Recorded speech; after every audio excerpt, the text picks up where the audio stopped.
Hi everybody, welcome to the QB School. I am JT O'Sullivan. Today we are looking at Aaron Rodgers, the pack. How are they going to simplify? What the hell does that even mean? Locked in, fired up, let's get it going. Welcome to the QB School.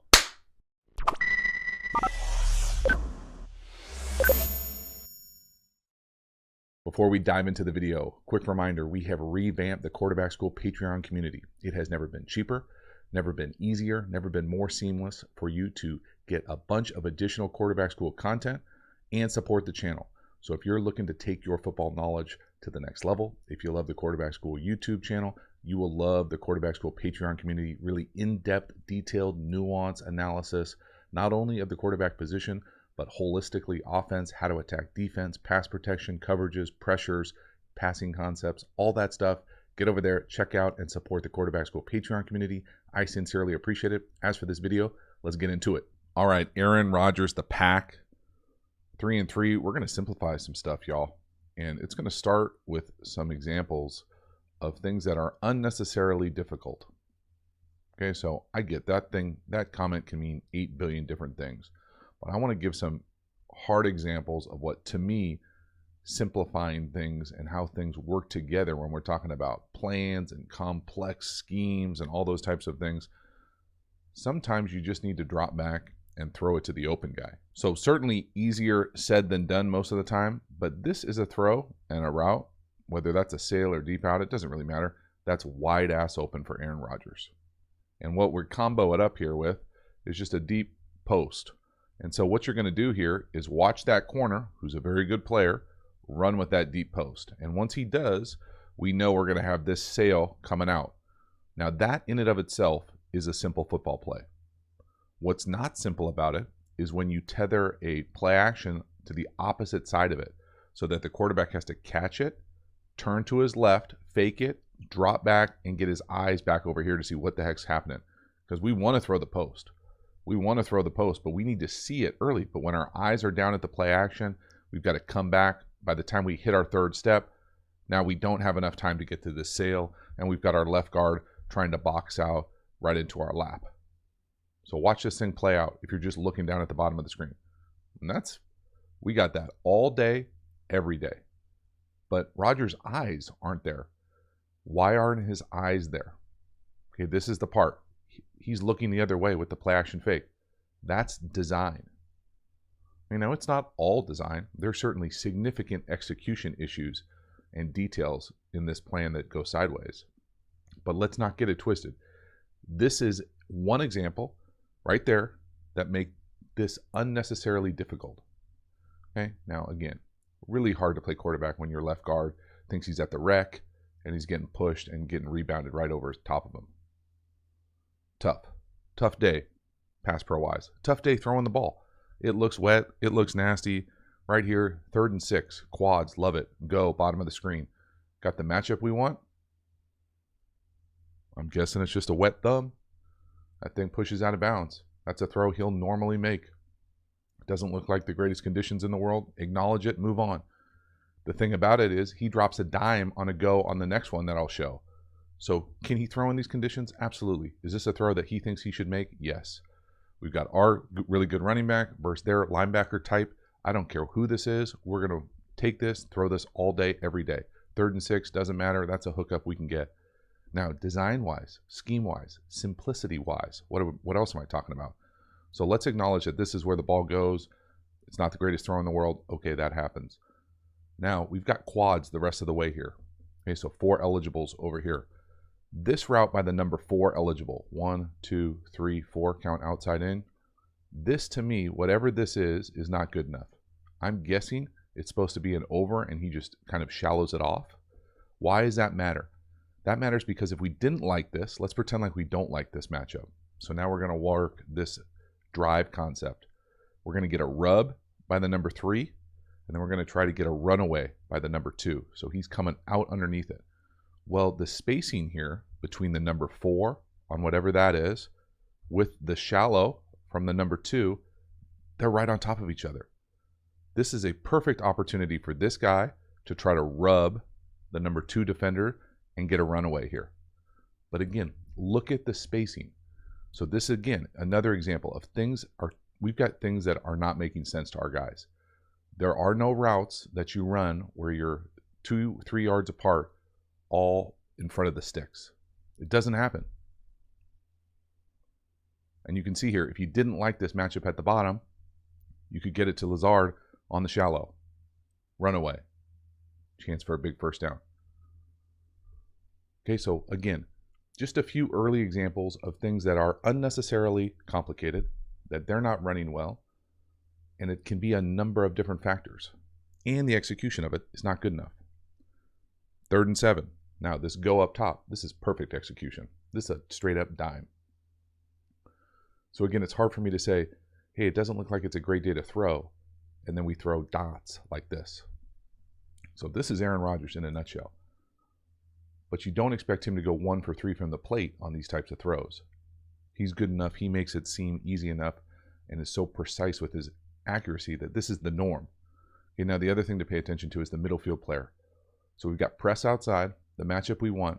Watch Aaron able to use the trajectory of this ball. Okay, this middle field player is running towards it already. He's already outside the hash.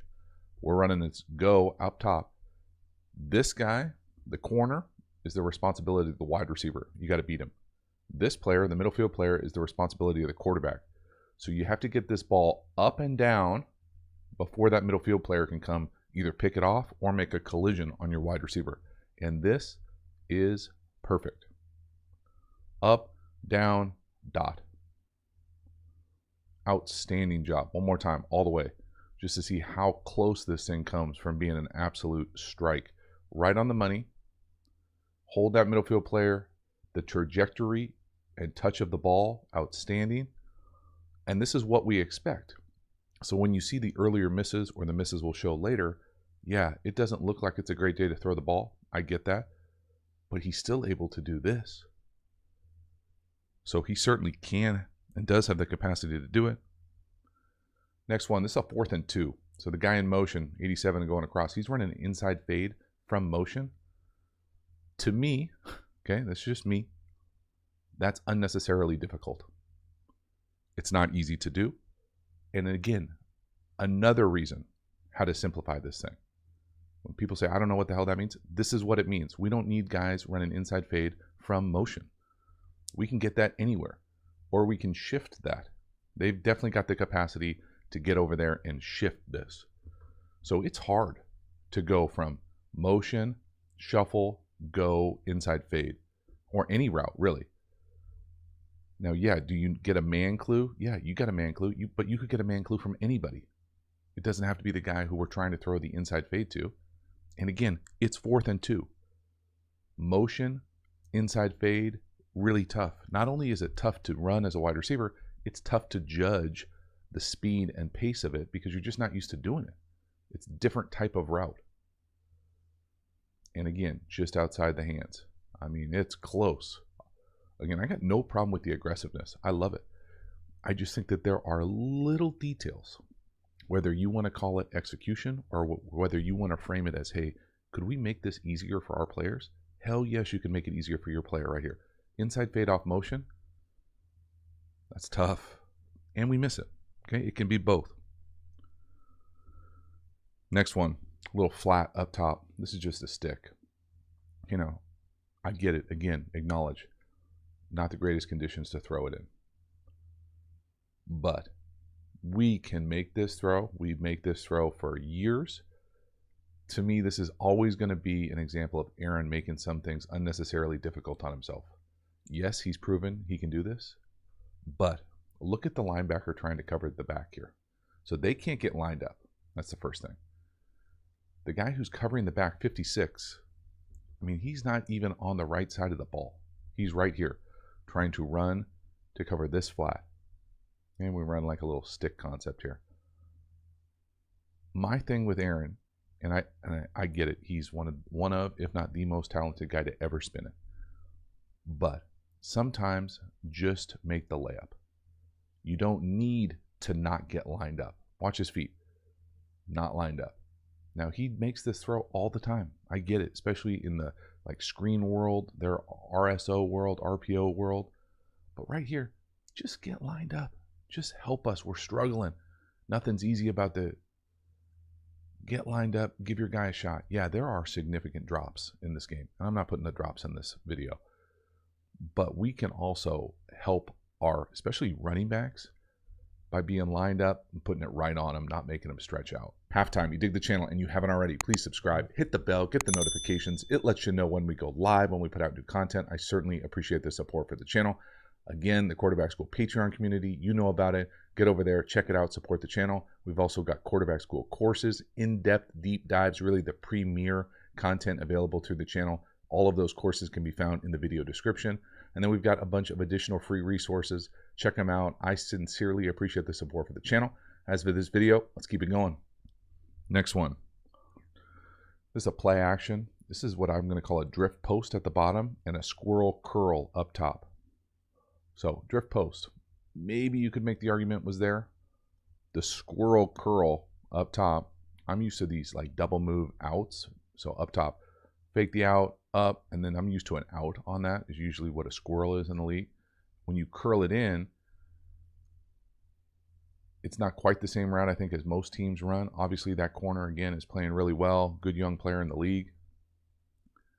For me, again, Aaron has proven that he doesn't need to be lined up to make these types of throws. But even for Aaron Rodgers, it helps to be lined up and put that thing right where you want it. Again, if it's right where I want it, is it a for sure completion? No. But it's a better opportunity than the stretch out. So for me, I just feel like I think that there's so many little details that they're missing as far as, hey, could I put it right on this guy? Maybe. I really do. I think maybe this drift 8 probably should get the ball. If not, okay, they've proven that they really like this squirrel curl. Okay, I prefer to have this thing run out. Why do I prefer to have this thing run out? Because when you go 1 to 2, to me a curl really requires a tunnel or a hallway to throw this thing, a lane, where that out element of it, you can leave it high and outside. This throw that he makes on the squirrel curl where it comes up and then he curls it, but the ball is kind of out here and the guy's got to come back and the DB's right on his back. If that was just out here, that's his guy. He can body him off on the sideline and get it. So for me, again, another indication of, hey, can we simplify even some of these double move, triple move routes? Like at the bottom, can we throw this ball? You know, maybe he thinks the middle linebacker type is going to get on. You know, the other thing about it is oftentimes when you do this drift play or this quick like five step turnaround and you try to bang this drift here, drift post, to me, you want this thing to be like over the guard. You don't want to be, once you get over the tackle or wider, well, not only is it a farther throw, the angle is different and you bring this middle linebacker type into play. In reality, you're really only trying to impact this player, the weak side inside linebacker. If he comes up, we should rip this drift post. I think the footwork, the scheme on the back end, we'll see it from behind. But if he was a little bit more vertical, I think the ball comes out faster. I also think it looks like he's just chilling.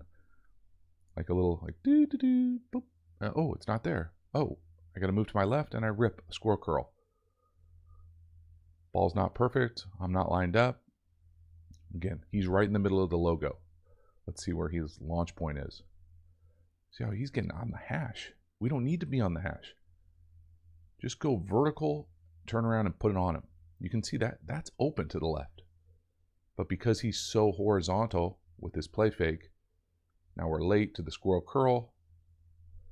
And it's just, again, another example of a collection of things that are unnecessarily complicated, execution, details.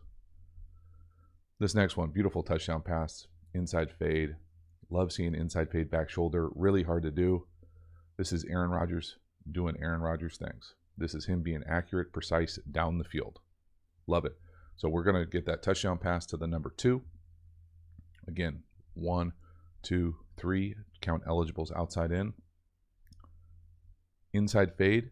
Normally inside fade, you put this down over the top to that back pylon. Right here, he's running hip to hip. You put a fade him away, let him turn open inside and fall out on that back shoulder. Just an outstanding play. Love throwing inside fade versus middle field closed man. Got him. Again, when he lets that thing go, they're hip to hip. Back shoulder, beautiful ball. Precise accuracy. This is what Aaron Rodgers has done for a decade plus. Nice, easy, beautiful trajectory, beautiful accuracy. Love it. Next one, 3rd and 1. This is a big play action over at the bottom. Post up top. And it's just dropped. And so again, when you're talking about execution, you're talking about an offense that feels like it's disjointed. You know, to me, I love, one of the things that I came away from watching this film was I love the aggressiveness on some of these 3rd and shorts, 4th and shorts. We got this over at the bottom of the screen. This is what we want. Now you could say maybe give me a better route down here at the bottom. It looks like he's almost like jogging into it as opposed to maybe like a stair step or a hard vertical cell at sauce and then across. But it's open, it hits him in the hands, and we drop it. Can't catch it for him. So again, you know, look at Aaron here. Look, peek to his right. He knows he's getting that safety pressure. Got to make sure the back goes to block him. There it is. A little subtle peep. Oh, I'm good. Cool. That's pretty impressive. And again, that's right on him. Hits him right between the numbers. Maybe the back number. You've got to catch that ball. Must catch that ball. So for me, when I start watching all these things, it feels like damn near everything isn't locked in. We're nearing the end here. We hit him with Tanya down here, a little MOR with an out. Really like this into a cloud corner. Again, to me, these types of reps are what Aaron Rodgers looks like when the Green Bay Packers are rolling. The ball gets out. He's putting it right where he wants, driving the ball down the field. You know, this to me is the example of simple. So simple to me, meaning must outside release go, and mirrored routes on both sides and out. Same thing up top. You pick a side. Must outside release go, out. And down here, if we catch middle field open or split field safety with a half field player, and he's a cloud corner, meaning he's rolled up playing the flat, he's going to engage the must outside release go, and if he turns his back, we can put it on him. We just can't run him in to the corner. So you can't lead him. You got to drive it right on him because you know that corner might fall off into the out. So watch that corner at the bottom of the screen. Engage, turn on him. Just like that. That's open. That's getting the ball out on time, in rhythm, accurate, right up on his face, big 3rd down conversion. Really love it. This to me, watch the rhythm that Aaron's playing with. Back, up, over, out. Trusting his guys, really nice. Next one here, 10 minutes left. This is the last one. This to me just kind of encapsulates what it felt like watching this game. To me, he's almost predetermining what he's doing here. He's just saying, F it. I'm throwing this thing up. Double move on both sides. It's whatever down and forever. But there's still 10 minutes left in the game. And we're just essentially chucking this up. So when I'm saying double move down here, I'm saying up and we're going. Up and we're going. And then at the middle, we got just this deep hook hunting up for a first down. It's something like 20 plus yards for a first down. Now, if he were to drop back and not predetermine he was going to chuck it to the bottom and just say, okay, if they win, I'll throw it. If not, I'll work the middle of the field to a check down. This middle of the field, he throws this ball all day, every day. And again, it's easy to play quarterback with a clicker. I get it. But just go through your head here. What would you have to do to throw this ball to the bottom? It's never there, right? The safety's over the top. The corner's on top of the route. We're throwing that. We've predetermined we're throwing it to our guy.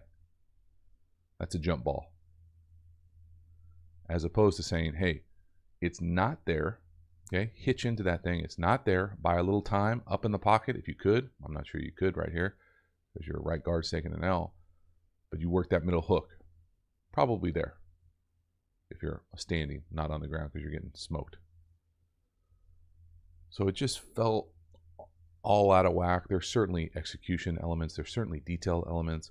But there are also little things that I think could make it simpler and make it easier for everybody. So that is a wrap. Aaron Rodgers, the Pack, Week 6, tough loss versus surging Jets. You know, the film, I think, showed a bunch of different things. I think first thing off, there are elements that I think could be reframed or changed or adapted to make things more simple. So what does that mean? We look at it. There are certain elements of how they use their play action, how they ask Aaron to have his eyes one way and then have to come back to find something on the other side of the field. There are some routes run out of motion that I think are unnecessarily difficult. But there are also a significant amount of execution and detail misses. So whether we're having a hard day throwing the ball because of the weather, whether we're dropping the ball, whether we're not being as precise as we normally are, or whether there are just mistakes up front, pass protection errors, we're taking L's up front. A cocktail and combination of those is going to make it a really rough day. And I think that's what it was. But make no mistake about it, I think that there are some things in the video that show, hey, we could make this easier for our players. And I would look for the Pack to make that adjustment immediately. So thank you so much for hanging to the end. I appreciate it. I will see you next time. Have a good one.